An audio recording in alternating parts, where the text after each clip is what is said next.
Whitlock, does LeBron have a point? A great point. A great point. I generally don't like excuse making, but he's right. It's turned into a jump shooters league.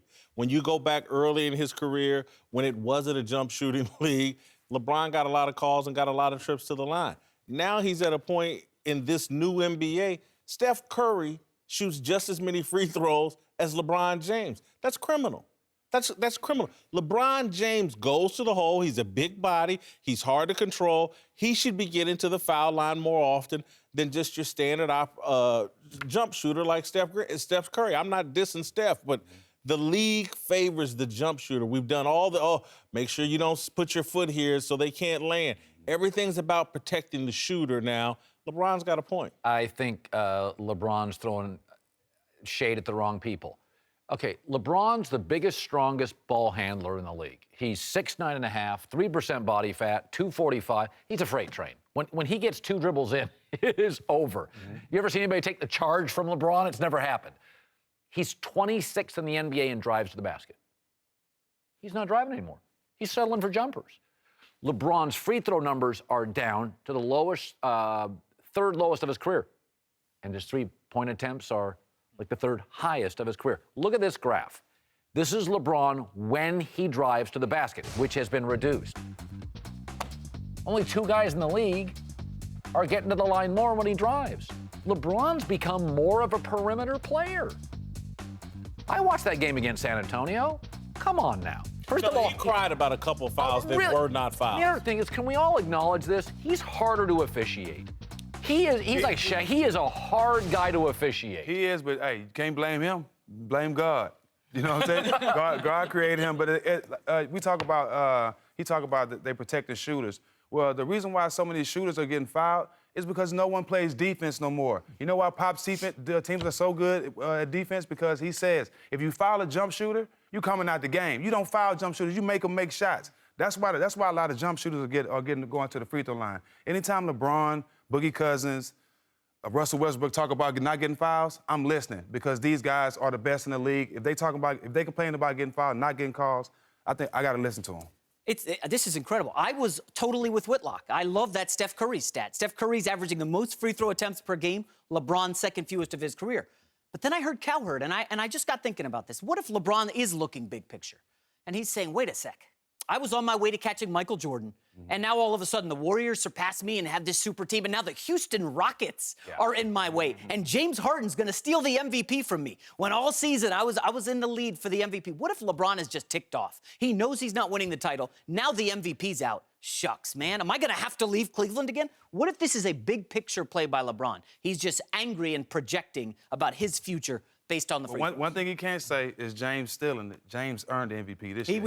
But I'll say this, to his point, when LeBron fired at the refs this weekend, my takeaway was, no, LeBron, this is like when you start a fight with a girlfriend you're about ready to break up with, and you complain about you burnt the toast.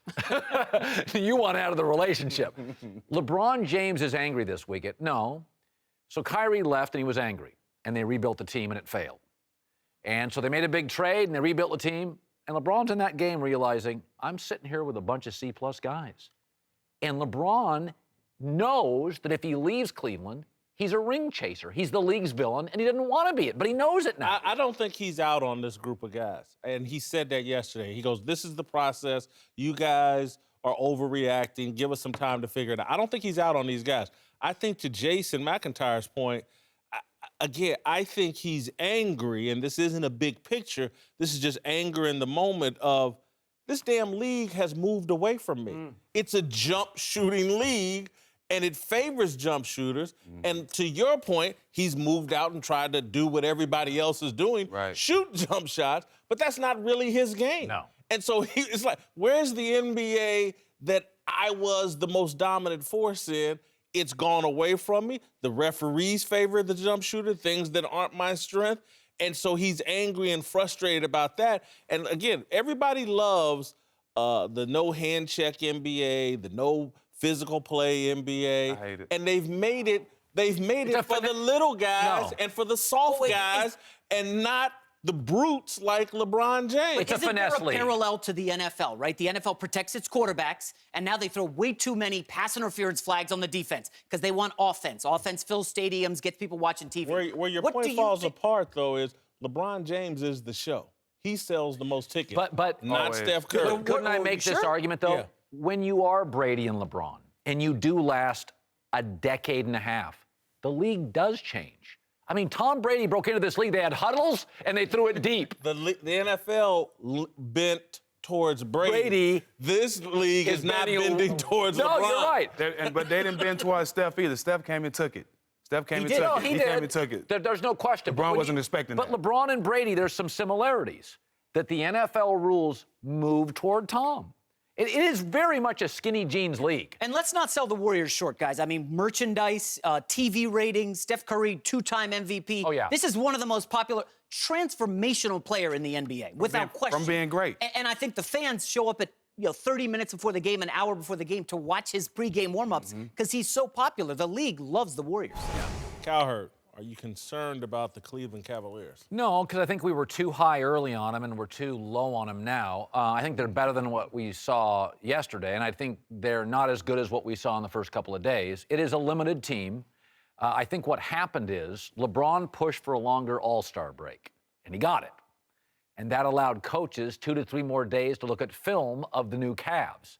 And so teams were ready off the break to see Jordan Clarkson and Larry Nance and Rodney Hood and George Hill, and it's a fairly limited offensive roster. They're younger. I think they're a little better defensively, but these are a lot of C-plus guys waiting for Kevin Love You to got come the back. wrong team, the wrong people scouting the Cavs. I wish Tyronn Lue and the Cavs had looked at the film of their team so they'd actually know what they have.